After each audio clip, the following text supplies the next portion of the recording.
High court द्वारा ज्ञानवापी मस्जिद परिसर का सर्वेक्षण की अनुमति देने पर हिंदू पक्ष के वकील विष्णु शंकर जैन ने कहा है कि इलाहाबाद हाई कोर्ट ने गुरुवार को ज्ञानवापी परिसर के एएसआई सर्वे की इजाजत दे दी है। हाई कोर्ट ने अंजुमन इंतजामिया मस्जिद कमेटी की याचिका खारिज करते हुए तत्काल सेशन कोर्ट के आदेश का पालन करने यानी सर्वे शुरू करने का ऑर्डर दिया है। देखिए उनके इस बयान में। देखिए, आज इलाहाबाद हाई कोर्ट ने जो अंजुमन इंतजामिया की पिटीशन थी उसको खारिज कर दिया है और साथ ही साथ इलाहाबाद हाई कोर्ट ने ये कह दिया है कि आर्कियोलॉजिकल सर्वे ऑफ इंडिया द्वारा सर्वेक्षण शुरू होना चाहिए और डिस्ट्रिक्ट कोर्ट का जो फैसला है वो तत्काल प्रभाव से प्रभावी हो चुका है। कोर्ट ने उसको डिसबिलीव किया और हमारे पूरे आर्गुमेंट को कोर्ट ने मान लिया है।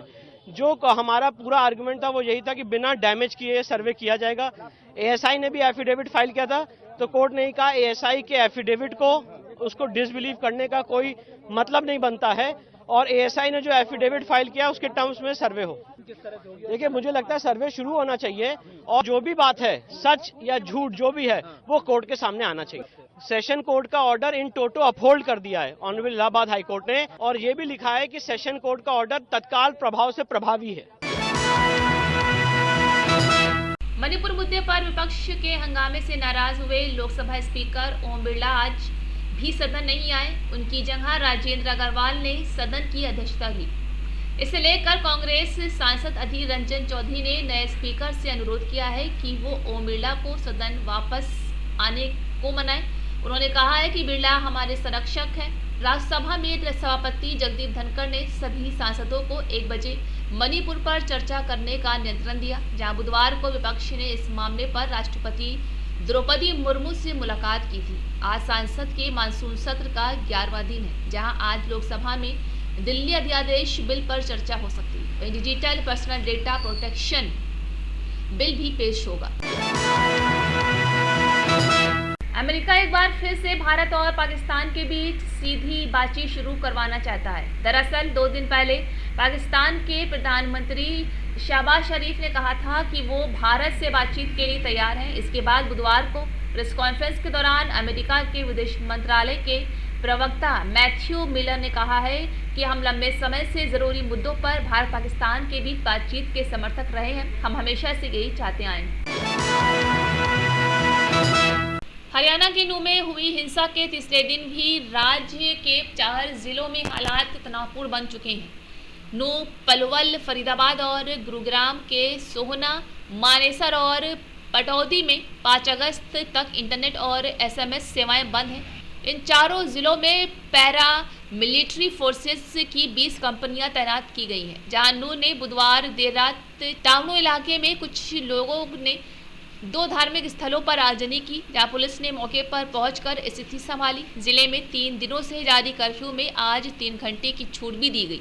हरियाणा सरकार ने स्थिति संभालने के लिए 2nd इंडियन रिजर्व बटालियन का हेडक्वार्टर नूह जिले में शिफ्ट करा दिया है, जहां इस बटालियन में 1000 जवान हैं। नूह हिंसा की जांच के लिए स्पेशल टास्क फोर्स की 8 और स्पेशल इन्वेस्टिगेशन टीम की 3 टीमें बनाई गई हैं। राजस्थान के भीलवाड़ा में 14 साल की नाबालिग को कोयले की भट्टी में जला दिया गया। आशंका जताई जा रही है कि पहले उसका गैंगरेप हुआ था। मामला जिले के कोडरी थाना क्षेत्र के एक गांव में बुधवार रात 10 बजे का है, जहां घटना की जानकारी मिलने के बाद 4 थानों की पुलिस मौके पर पहुंची। इस मामले में 3 आरोपियों को हिरासत में ले लिया गया है। नाबालिग के बड़े भाई ने बताया है कि बुधवार सुबह 8 बजे उसकी छोटी बहन बकरियां लेकर घर से निकली थी। शाम को करीब 3 बजे बकरियां घर लौट आईं, लेकिन बहन न आई। उसके बाद परिवार के लोगों ने उसे ढूंढना शुरू कर दिया। गांव में सभी रिश्तेदारों के घर व खेतों पर भी ढूंढना पर वो नहीं मिली।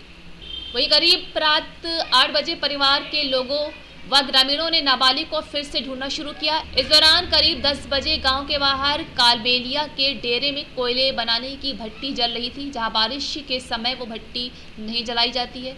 शक होने के बाद भट्टी के पास जाकर देखा गया, वहां लापता बहन के जूते मिले। साथ ही आग में बहन का पहना हुआ चांदी का कड़ा और हड्डी के टुकड़े भी मिले। ग्रामीणों ने रात में ही कुछ कालबेलिया लोगों को पकड़ लिया था। इन्हें पुलिस थाने भी ले गई। इलाहाबाद एसपी द्वारा ज्ञानवापी मस्जिद परिसर के एएसआई सर्वेक्षण की अनुमति देने पर भाजपा सांसद हेमा मालिनी ने कहा है कि इसका फैसला जल्द से जल्द आना चाहिए, वरना कुछ ना कुछ बातें होती रहती हैं। अगर अंतिम फैसला जल्द आ जाएगा तो ये पूरे देश के लिए अच्छा होगा। कि अच्छी बात है, इसका डिसीजन जल्द से जल्द होना चाहिए, नहीं तो हमेशा कुछ न कुछ बातें चलती रहती है। इसका फाइनल एक डिसीजन आ जाएगा तो पूरा देश के लिए अच्छा है। इलाहाबाद उच्च न्यायालय द्वारा भारतीय पुरातत्व सर्वेक्षण को वाराणसी में ज्ञान अभी मस्जिद परिसर के सर्वेक्षण करने की अनुमति देने पर AIMPLB सदस्य मौलाना खैर रशीद फरंगी मैली ने कहा है कि हमें उम्मीद है कि न्याय होगा, क्योंकि यहाँ मस्जिद करीब 600 साल पुरानी है और मुसलमान पिछले 600 सालों से वहाँ नमाज अदा करते आ रहे हैं। उन्होंने कहा है कि हम भी चाहते हैं कि देश के सभी पूजा स्थलों पर प्लेसेस ऑफ वर्शिप एक्ट लागू हो, जहाँ मुस्लिम पक्ष इस आदेश को चुनौती देने के लिए सुप्रीम कोर्ट जाने का विचार भी करेगा। As you all know that on the July 21, the Varanasi court has ordered for an ASI survey of Gyanvapi Mosque, and against this order the Muslim side has appealed before the Honorable Supreme Court on July 24th. Honorable Supreme Court has directed that there should not be any survey till July 26th. And also directed the parties to go before the Allahabad High Court.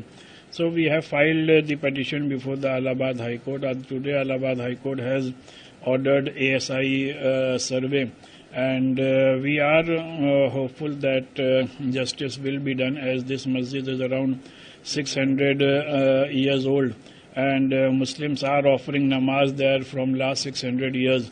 And we also want that the Places of Worship Act should be enforced all over India on all the places of worship, so that no another controversy can be raised as far as places of worship are concerned.